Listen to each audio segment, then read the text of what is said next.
All right, today we're unpacking a really fascinating and, honestly, a deeply misunderstood topic. We're talking about a type of anxiety that completely hides behind a flawless veneer of success. It's the silent strain of high-functioning anxiety. Now, just a quick note before we dive in, I am not a therapist, and this explainer is purely educational, not a diagnosis. So if anything we cover today resonates with you, definitely make sure to talk to a mental health professional. But with that said, let's go ahead and pull back the curtain on an anxiety that hides right in plain sight. So, if you're someone dealing with this, you probably hear this phrase literally all the time. You totally have it all together. Because from the outside, you are incredibly organized, you're successful, you always show up on time, you absolutely never miss a deadline, and you're known as the reliable one. You're the high achiever, the person who just seemingly has this endless reserve of energy and focus. You operate at lightning speed, and honestly, society absolutely loves you for it. But let's just drop the facade for a second. The stark internal reality is that inside, you're running on constant quiet panic. While the rest of the world sees absolute competence, your internal engine is actually fueled by this exhausting, relentless fear of dropping the ball. This is high-functioning anxiety. And what's absolutely crucial to understand here is that it's surprisingly common. We're talking about an estimated 18% of the population. But almost nobody talks about it, and that's precisely because the people suffering from it are just so incredibly good at getting things done. All right, moving to section 1, the mask of success. Let's explore the brilliant disguise this anxiety wears every single day. When we hear the word anxiety, we usually picture things like panic attacks, withdrawing from social situations, or really obvious visible distress. But high-functioning anxiety, it operates entirely differently. It actually manifests as overachieving. It looks like over-preparing for literally every possible scenario, just so you're never caught off guard. It looks like saying yes to absolutely everything requested of you. It's like a chameleon. It brilliantly masks itself as pure, unadulterated ambition. And here's kind of the cruel irony of the whole condition. From the outside looking in, everyone just sees this amazing ambition and drive. But from the inside, it feels like a trap. You're not actually driven by this joyful pursuit of your goals. You're driven by the sheer terror of what might happen if you actually hit the brakes. You basically need to be busy just to feel okay. Which brings us to section 2, hiding in plain sight. How exactly does someone in constant quiet panic go completely unnoticed by everyone around them? Well, I want to pose this critical question to you right now, and I really want you to let it sink in. Is it ambition or is it anxiety? Because the person dealing with this is functioning so exceptionally well, people just don't recognize it as a mental health struggle.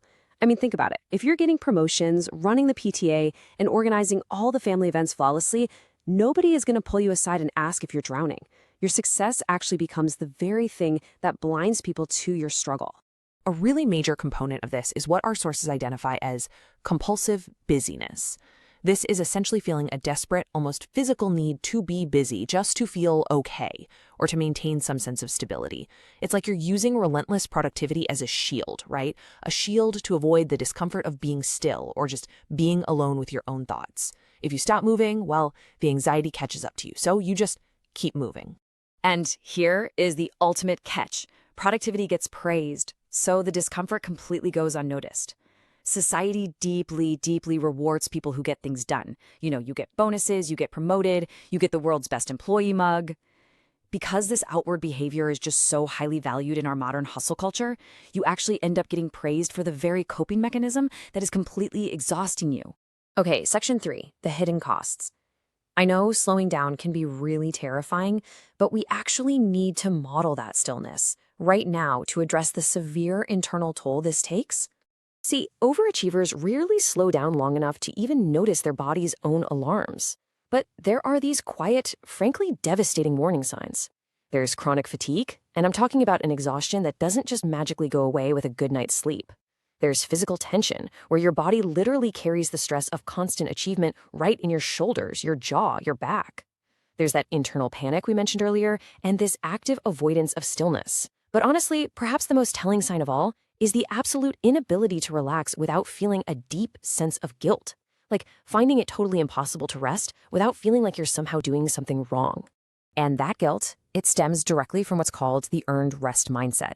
It's this nagging, persistent sense that rest is something you actually have to earn through your productivity, rather than recognizing it as, a basic biological necessity. If you haven't checked off enough boxes on your to-do list for the day, you simply don't feel like you deserve the couch. And it is incredibly damaging to believe that you must constantly produce just to be allowed to exist and recover. And here's the really inevitable result of all of this. Burnout hits hardest in the quiet. Because all of these warning signals, the fatigue, the tension, they're completely masked by your external success. So catastrophic burnout eventually hits this group the absolute hardest. When the crash finally comes, it is sudden and it is severe. And that's because the person has essentially spent years ignoring the check engine light on their own dashboard simply because the car was still winning the race. All right, let's look at section 4, shifting the pattern. Now, if what we're talking about today feels painfully familiar to you, I really need you to hear this clearly. This is not a character flaw.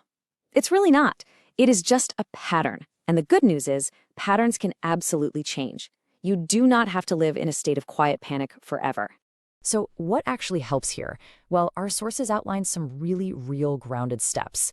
Step 1, simply notice when being productive is actually just you avoiding stillness. Just build that awareness. Step 2, practice sitting with that discomfort instead of immediately trying to fix it with another task. You can start with just 2 minutes of doing absolutely nothing. Just sit there. And step 3, which is probably the most important one, talk to a professional. Because an anxiety that's completely invisible to everyone else is still very, very real, and more importantly, it is very treatable. I want to leave you with a final thought to reflect on as we wrap up this explainer today. If you didn't have to be productive to be worthy, who would you be in the stillness? Take some time to really think about your identity outside of your achievements, outside of your tasks and your deadlines. You are allowed to stop. You are allowed to rest. Take care of yourselves.